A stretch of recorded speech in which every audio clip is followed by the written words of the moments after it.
Welcome to Courage Haven, and I'm your host, Ravel. I got another interesting video coming at you today, this morning at 10 o'clock. So, this one is called Houses Past. So, like I was saying in the previous video about how my mom always used to, pick all the older houses and want to move right in. There was always paranormal activity, and a lot of people don't really believe in that, and I'm gonna touch on that because that is crazy. So, people's concepts on it, basically, is what I mean. Like, let me give an example. The spiritual realm is so complex and so hard to grasp. It's just insane. Like, I live in Florida. So I'll give a scenario. We lived on New Smyrna beachside, over the bridge. Like I said, a lot of my memories have been stolen away from the accident that I told y'all. But I'm slowly starting to get my memories back. But we used to live, New Smyrna Beach, the beach. You know, we we lived in this 2-story brown house. It was right behind a 7-Eleven.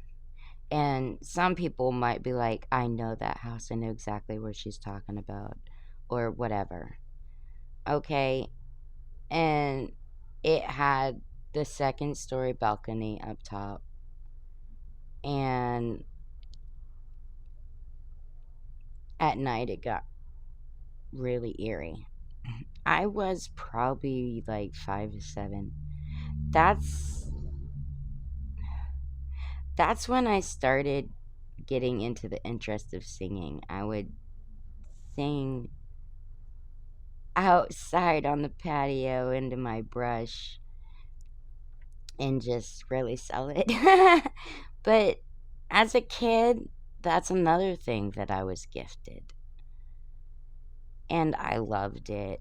It helped me through so much hard times. I could sing. When I was 8 years old, 7 or 8, there was this restaurant that's not there anymore. It was in the Edgewater Plaza, and I don't know, it was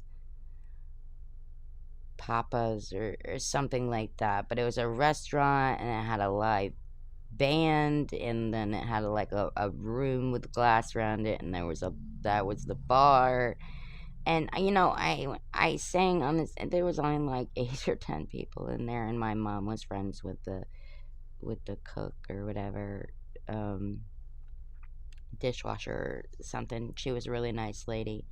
But and I was just screwing around, and I sang at the microphone, and I was just going with it. I was winging it, and I never really listened to myself or heard myself when I was doing the thing. I just did the thing. I was a kid.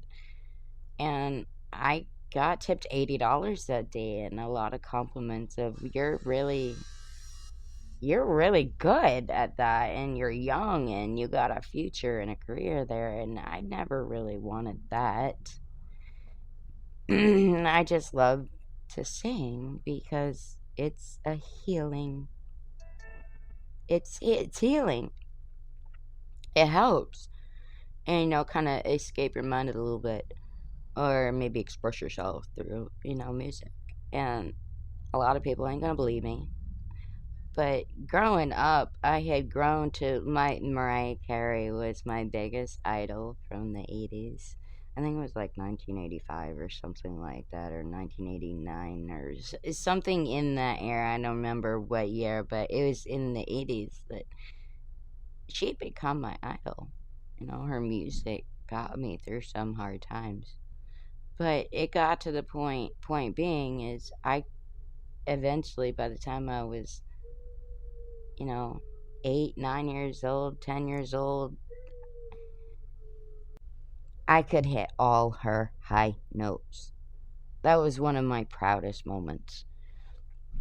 But when I was when I was 12, I started smoking cigarettes because of the story. I've already told that story on here.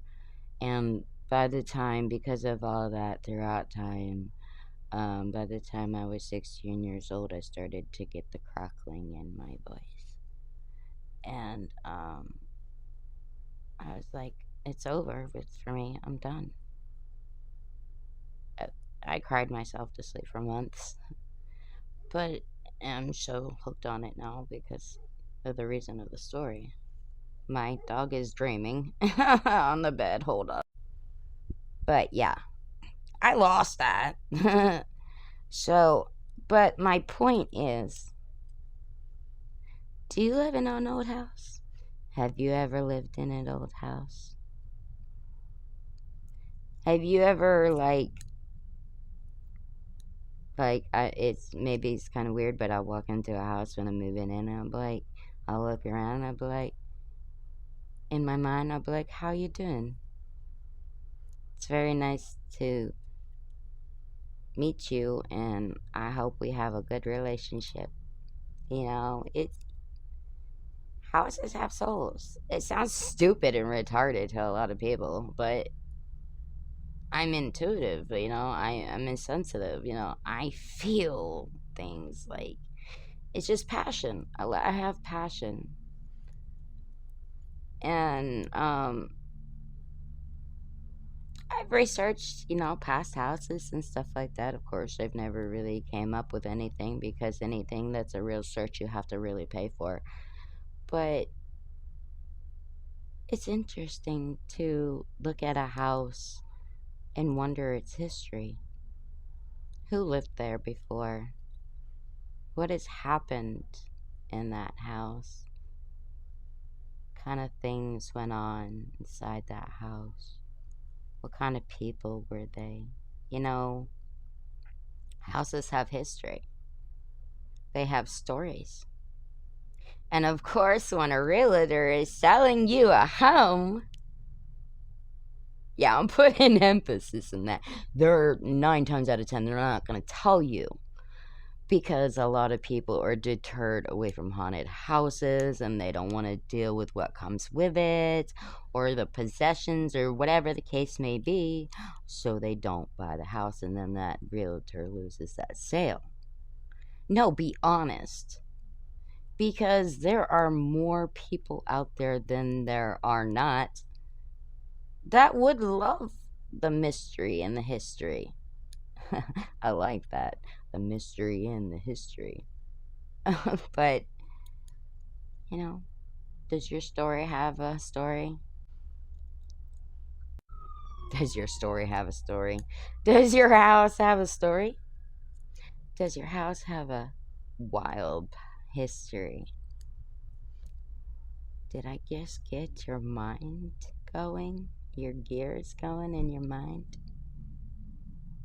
Research your home. Hey, maybe you'll come up with nothing, but maybe you'll come up with some interesting stuff you can talk about. Hey. Hey. So,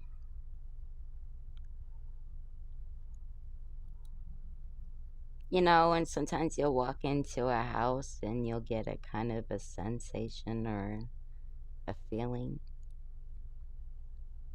Dig deeper. There might be more to that. You know, maybe sit down on your bed and maybe have a conversation with your room. You know, just talk like you're talking to someone. Record it, play it back, wear headphones, see if you can hear it. Thank you for tuning in. And until next time, keep it real.